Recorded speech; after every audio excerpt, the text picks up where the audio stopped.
If you enjoyed this video, be sure to hit that sub button for more amazing content. Now, let's jump straight into the video. What's good, YouTube? It's your girl Buffino1 bringing you guys in another YouTube video, and today we're going to talk about the Federal Reserve pretty much raising interest rates yet again. I'm reading through this article pretty much called "The Federal Reserve Just Moved to Make Your Credit Cards, Mortgages, and Car Loans More Expensive in hopes you'll spend less and help cool inflation." So essentially, the Federal Reserve raises benchmark interest by 0.75% points on Wednesday, extending a streak of larger than usual hikes amid even faster inflation. The Federal Open Market Committee ended its two-day July meeting with another triple-sized rate hike matching the one issued in mid-June. The benchmark rate now sits between 2.25% and 2.50%, roughly matching what officials estimate to be a neutral level for rates that's neither stimulative nor restrictive. So essentially, the hike is trying to help with inflation. So we all know there was another interest hike like a month or so ago. Now they're doing it again. Now you may be wondering, okay, why are they doing this?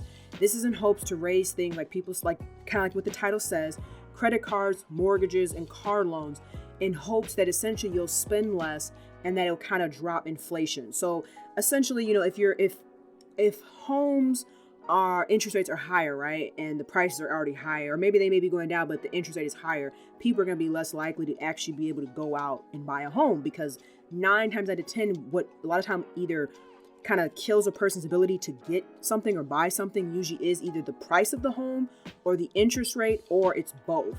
And so we all know houses have been really high. I mean, they are starting to drop a little bit more now, but with interest rates rising like they are, a lot of people that were like, oh, okay, I got enough money saved, their interest rates went up. So now those same people are no longer able to look at buying a house. They're just saying, hey, I'm just going to rent a little bit longer and I'm just going to wait. Same thing with credit cards. A lot of time people get, with credit card companies, like, you open up a new credit card and they say, oh, we'll give you a year, maybe 18 months, no interest, right? But then after that, the interest rates is high. Like, I've gotten quite a few credit card offers where they're like, hey, we'll give you 18 months free. But after that, it's like 24%, where some of the credit cards that I have, charge cards already have, the interest rate is much, much, much lower. So you can see, so if you have a higher interest rate, they feel it will push the demand down because people won't be able to buy as much. I mean, that's essentially what it is. That's the reason why, there's such a supply shortage right now, and just in general, is because demand is really high, but supply is low. So in their minds, it's like, hey, if we can raise interest rates on certain things, specific things like probably like food, transportation, housing, all that stuff, the demand for things will slow down, which means that essentially the supply will go back up. And we all know, like we kind of saw, or if you've been kind of taking a look at the news, Walmart and Target, they have a high inventory, right? So they have a high supply, but low demand. That's why they're trying to, in a sense, get rid of a lot of their stuff. A lot of their stuff is going on sale right now because they see a lot of people are not buying. I mean, people are struggling right now. I mean, I've talked about this in numerous videos where people are essentially having to choose between buying gas or, putting food on their table. So it's scary. It's very scary. And with interest rates rising like this, right? How does this affect the economy? That's the other question a lot of people are having is, okay, interest rates are going on. We understand, why they're doing this, but is this going to push us into a recession? Because if we raise the interest rates on pretty much everything else that people need in order to function, what's going to happen to people? Are people eventually, are companies going to start laying people off? And we've already heard that a lot of people have gotten laid off, and more layoffs are going to start happening. So are more people going to get laid off? Are people that are like on the border, meaning like they're just barely making it by and now things are going to get raised more? Are those same people now going to have to maybe work another job? Or what could happen is, are these people going to start robbing and stealing people? Because it's kind of like what they're doing with inflation. If you kind of look at the average minimum wage right now, and it depends what state you're in, so it varies, right? But at least like in my state right now, minimum wage is kind of like 17, 18 bucks now. They've raised it quite a bit, right? And you're that person that's kind of teeter-totting on the edge. Are you able to go get another job that will work around your full-time job? I mean, you might have kids. It could be a lot of stuff that could hinder you from being able to go pick up another job. And we all know like Uber Eats, DoorDash, all these delivery services are starting to kind of die down because gas prices are so high. So they're charging people so much money. I mean, even for me, like I used to order Uber Eats, not all the time, but maybe like once or twice a week. I go pick my food up now. Like literally today I went to McDonald's and I got a meal and it was like, what, $6?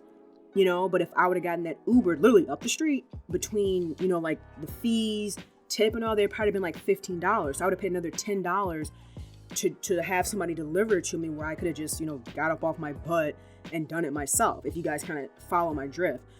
So are those people that are kind of on the border, right? What are they going to do? Are they going to have to start like, I don't know, robbing people? Are they going to get kicked out of their apartments? Are they not going to pay their bills? I mean, essentially what's going on too, whether people want to believe it or not, is there always has been a division, right? You always have the poor, the middle, and the rich, right?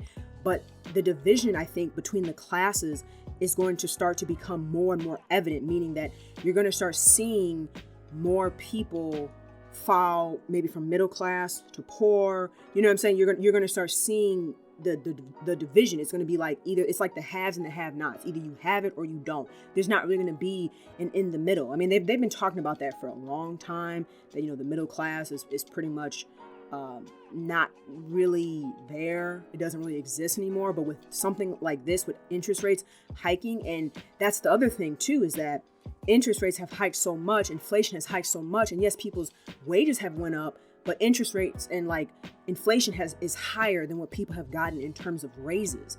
So yet again, the people that got the raises, right, that's what they wanted, they're still back in the same position that they was in before.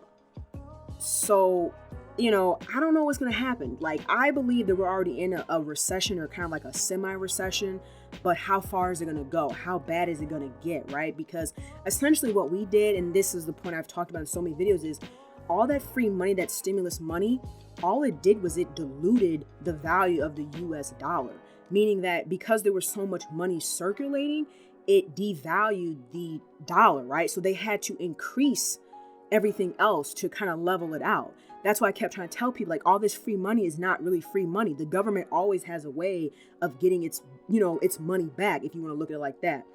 But let me know your guys' thoughts about this down below in the comment section. If you enjoyed the video, be sure to drop a like, comment, share, and subscribe. Hope you guys have a good rest of your day, and I'll chat with you later. Peace, Fin Army.